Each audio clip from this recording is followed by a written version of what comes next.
ओम नमः शिवाय भक्तों, हर हर महादेव, जय माता दी। आज हम आपको 16 सोमवार व्रत कथा सुनाएंगे। देखिए, इस व्रत को कुंवारी लड़कियां अच्छा वर पाने के लिए करती हैं और सौभाग्यशाली स्त्रियां अपने घर की सुख शांति के लिए करती हैं। तो चलिए हम आपको कथा सुनाते हैं, आप ध्यान से सुनिए। एक समय की बात है, एक बार भगवान व्रतनाथ अपनी प्राणप्रिय पार्वती के साथ संसार भ्रमण के लिए पधारे। घूमते घूमते वे विदर्भ देश में अमरावती नगर में पहुँचे। वहाँ की शोभा उन्हें भा गई तो वे एक शिवालय में आकर ठहर गए। एक दिन पार्वती जी की इच्छा चौसर खेलने की हुई। शंकर भगवान और पार्वती जिस समय चौसर खेल रहे थे, तभी शिवालय का पुजारी वहाँ आ गया। पार्वती जी ने पुजारी से पूछा, बताओ इस बाजी में कौन जीतेगा? ब्राह्मण ने बिना सोचे समझे कह दिया, भगवान शंकर जीतेंगे। थोड़ी ही देर में बाजी समाप्त हो गई और जीती भगवती पार्वती जी। ब्राह्मण के बिना विचारे भविष्यवाणी करने पर पार्वती माता क्रोधित हो गई। यथापि भगवान शंकर ने अनेक प्रकार से उन्हें समझाया, पर वे नहीं मानी। उन्होंने उस ब्राह्मण को कोढ़ी हो जाने का श्राप दे दिया। कोढ़ी होकर ब्राह्मण बहुत दुखी था। काफ़ी दिन बीत चुके थे। एक दिन उसी शिवालय में देवलोक की अप्सराएं पधारी। ब्राह्मण को कोढ़ से दुखी देखकर उन्हें दया आ गई। उन्होंने ब्राह्मण से कहा, तुम 16 सोमवार का यथाविधि व्रत करो, तुम्हारे सारे कलेश कट जाएंगे।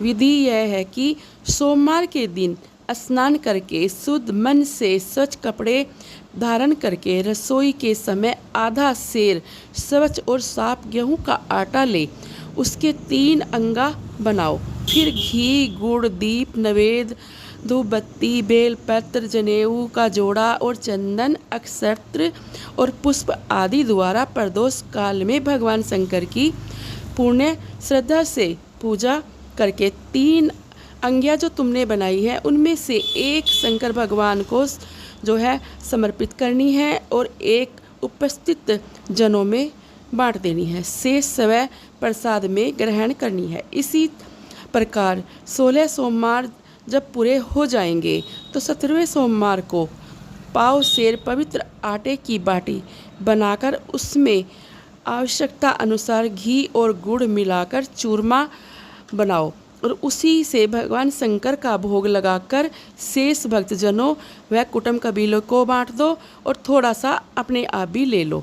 ऐसा करने से शंकर भगवान की कृपा से तुम शीघ्र ही शोक से मुक्त हो जाओगे। अप्सराएं स्वर्ग पधार गई और ब्राह्मण ने पूर्ण श्रद्धा के साथ 16 सोमवार व्रत रखा।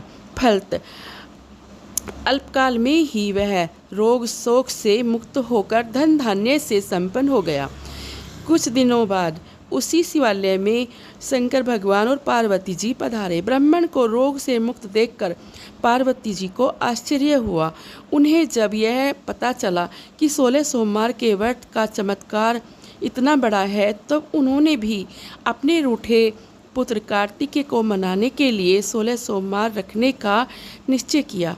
उस व्रत के कारण जब माता का आज्ञाकारी पुत्र बन गया, तब उसने इस व्रत के बारे में जानना चाहा। जब उसे पता लगा कि मेरे मनाने का कारण 16 सोमवार के व्रत थे, तो उसने भी अपने रूठे ब्राह्मण मित्र को मनाने के लिए 16 सोमवार का व्रत किया।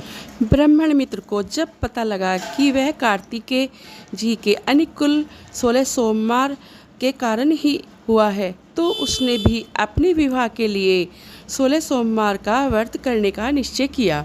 व्रत पूरा होने के बाद वह एक कार्य के लिए किसी राज्य में गया।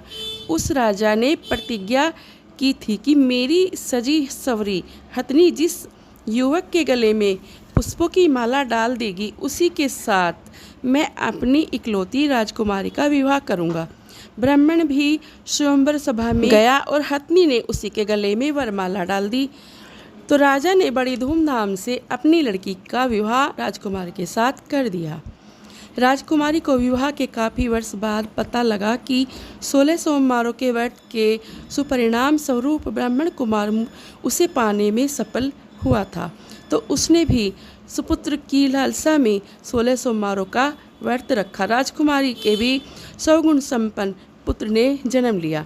पुत्र के युवा हो जाने पर जब पुत्र को पता लगा कि उसके लिए उसकी माँ ने 16 सोमवारों का व्रत रखा था, तो उसने भी राज अधिकार पाने के लिए 16 सोमवारों का व्रत रखा। व्रत पूरे होते ही उस युवा को एक राजा ने दूतों ने अपने देश की राजकुमारी के लिए वर चुन लिया। उस देश का राजा वृद्ध हो चुका था, अतः विवाह के बाद ही उसका स्वर्गवास हो गया। ब्राह्मण कुमार राज्य पाने में सफल हो गया। राज्य पाने के बाद ब्राह्मण कुमार ने शिव पूजन के लिए सामग्री तैयार करने के लिए राजकुमारी से कहा, मगर राजकुमारी ने अपनी दासियों से तैयारी करवा दी। ब्राह्मण कुमार जब पूजा समाप्त कर चुका तभी भविष्यवाणी हुई, या तो अपनी पत्नी को त्याग दे, वरना मैं तुम्हारा राजपाट सब समाप्त कर दूंगा। इस पर ब्राह्मण कुमार को बहुत ही आश्चर्य हुआ, मगर वह मंत्रियों के परामर्श से उसे अपनी रानी को त्यागना पड़ा।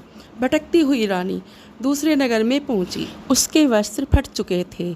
उसकी नज़र एक वृद्धा पर पड़ी। वह अपना काता हुआ सूत बेचने जा रही थी। रानी ने सूत की गठरी अपने सिर पर रख ली। तभी बड़े जोर की आंधी आई और रानी के सिर पर रखी हुई सूत की गठरी को उड़ा ले गई। अब तो वृद्धा ने रानी को धक्का मारकर अपने से दूर भगा दिया। इसके बाद रानी आश्रय की खोज में एक तेली के घर गई, लेकिन उसके वहां जाते ही तेली के समस्त बर्तन चटकने लगे, तो तेली ने भी उसे धक्का मारकर वहां से भगा दिया। इस प्रकार रानी दर दर भटकती हुई अंत में वह एक ग्वाले के हाथ पड़ गई। वह इसे एक शिवालय में गुसाई के पास ले गया। रानी ने गुसाई जी से पूरी आप बीती कह सुनाई। उन्हें रानी पर दया आ गई। उन्होंने रानी को अपने आश्रम में आश्रय दे दिया। रानी जिस चीज़ को छूती थी वह चीज़ें बिगड़ जाती थी। पानी को या भोजन को भी छूती थी तो उसमें भी कीड़े पड़ जाते थे। इस प्रकार गुसाई बहुत दुखी हुआ। उन्होंने रानी से सारी बातें पूछी। रानी ने जब शंकर भगवान के आविष्कार के बारे में बताया तो गुसाई ने शंकर भगवान की प्रार्थना की और रानी से 16 सोमवार करने के लिए कहा। रानी ने पूरी श्रद्धा और भक्ति से 16 सोमवारों का व्रत रखा। व्रत के प्रभाव से एक दिन राजा के मन में ख्याल आया कि रानी को गए हुए इतना समय बीत गया है, न जाने वो कैसी होगी। तो राजा ने अपने दूतों को रानी की खोज के लिए भेज दिया। खोज करते करते दूत गोसाई जी के आश्रम में जा पहुँचे। वहाँ उन्होंने रानी को देखा तो गोसाई जी को नमस्कार करके रानी को ले जाने के लिए कहा, पर उन्होंने मना कर दिया। वो अपने नगर को लौट आए। आकर राजा को सारी बातें बताई। राजा रानी को लेने के लिए चल दिए। वो गोसाई जी के आश्रम में पहुँचे और उन्हें नमस्कार करके कहने लगे, आपके आश्रम में जो स्त्री रह रही है वो मेरी धर्मपत्नी है, ले जाने की आज्ञा दें। गोसाई जी ने रानी को ले जाने की आज्ञा दे दी। राजा आदर के साथ रानी को अपने राजमहल को ले आए और सबने मिलकर उत्सव मनाया और महादेव की पूजा की। तो मित्रों, इस व्रत को जो पूरे भाव श्रद्धा से करता है वो महादेव का आशीर्वाद पाता है और उसकी सभी मनोकामनाएं पूर्ण होती है और मरने पर मोक्ष को प्राप्त होता है। तो अब हम आपसे विदा लेते हैं, मिलते हैं एक नई जानकारी के साथ। हर हर महादेव, ओम नमः शिवाय, जय माता दी।